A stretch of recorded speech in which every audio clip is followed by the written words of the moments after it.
Happy birthday to you. Happy birthday to you. Happy birthday. Happy birthday. Happy birthday to you. Many more years to you. Many more years to you. Many more years. Many more years. Many more years to you. Happy birthday to Okulora, one of London. Okulora and Igbo, one of London. Okay, mama number. 20. I know Galata na say happy birthday. Ke hu na iwu ndi Igbo. Na ngwagwa ya no Igbo. Ke hi ga-agwa nwanne. Happy birthday Okulora. I na say give many more years and prosperity. Okulora, ka mmegi ka wa bu so iso meow. Happy birthday, Okulora. Wishing you long life and prosperity. Chukwu gozie gị. Thank you. Oh, nwanne m ke hu na nso Chukwu gozie gị. Thank you. Gịnị ọzọ ka anyị nwere inye gị na ahụ esi gị ka ibi ogologo ndụ. Oke nwa amụrụ na mba ukwu. Abịa n'ala nkume ga-ahụ aka ji. Prince Kennedy Makama. Omere ọra. Ụkọ ga onye bata na London ga wilichi ga-ahụ ya. If you enter London as a comedian, as a entertainer, as whoever you are, you bata London ga-ahụ Okulora. Ihe gara London, but he shall go. If you am I not? Yeah. If you enter London, you never see Okulora. You never enter. You miss road because that place might be the center of where will come. You say if you enter London, if you enter UK, UK. you don't see Okulora. Now you carry a house. Now you carry and you know the house today. While now we get down to London, they don't have Okulora. If at London, don't go to UK. If we walk on Okulora, because you can't have Okulora. Because I am the only CEO of Okulora boutique in Kenya Village. Oh, when Nama back of your witch. That one is not a witch that you are not having. Yeah, you go to work. Okay, you want to hear what I need. Okay, Okulora need to go on door.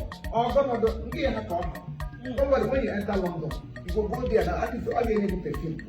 Yeah, Okulora will come. We are coming. I am London. We are September, no, to go Kaigano, Reno. I am there shop. Oh, to go Srambra. You want to Srambra, Gana Umbo, about because all the air Srambra. You can hear what to go there. All the young in the marketplace, all him will not be able to get our time in Igbo. You got to so please enjoy and have fun. And Lord, lawyer, is the woman. Lord, God, drinking them. And then you can support here. You don't believe no money, men are doing. You don't believe in Nanya. Mando, Nanya, Mando, or Chineke na gozi. Ọkwa na ọgwụ akpọrọ ụgwọ ị ga-akpọ ụgwọ ụgwọ n'otu ihe ụgwọ mere gị n'aha Jizọs. Gị hụkwa na Okulora n'anya ịhụnanya ga-eziga. Gị bụrụ onye na-anwụ inwe ihe ọma na-emere Okulora obi na-afụ gị ụfụ. Ebe obi ga-afụga gị ise. So nwunye m nwoke na-eji agba nọ bush fada. Ọ bụ onye na-edogharị masị n'ime ọhịa. Ya bush fada ya hụta n'ime ọhịa. Na nwunye m nwaanyị ihe awa ada uli asa mma. I don't know. I want to do that. I don't know. That's the thing. Yeah, married to a married. I can't have. Yeah, what the two was ending when I had a balance. So talk about. So please, I must say, this is just the beginning of your celebration. Last year was last 2 years was pom. This year will be chim. And I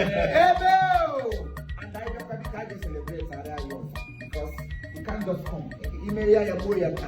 I next month, we be down here and we'll continue to celebrate until we are celebrated. Happy birthday, Okulora. God bless you. What do you go to when? Happy birthday, Okulora. Chukwu gozie gị n'aha Jesus. Amen. Give her happy birthday. Obi aṅụrị esi amụrụ bụ. Obi aṅụrị esi amụrụ gị. Chukwu gozie gị, ị ga-eri Say happy birthday, Eshamugo. Okulora, happy birthday, Nchetomumo, Eshi Amugo. Oh, we book Okurora, happy birthday. Eshi ncheta ọmụmụ eshi amụgụ. Ya bụ eshi amụgụ. Ọ bụ Igbo ka m ịchọzi igwe ihe ọzọ gị bụ gbasara ya. I have spoken. Haven't I? You have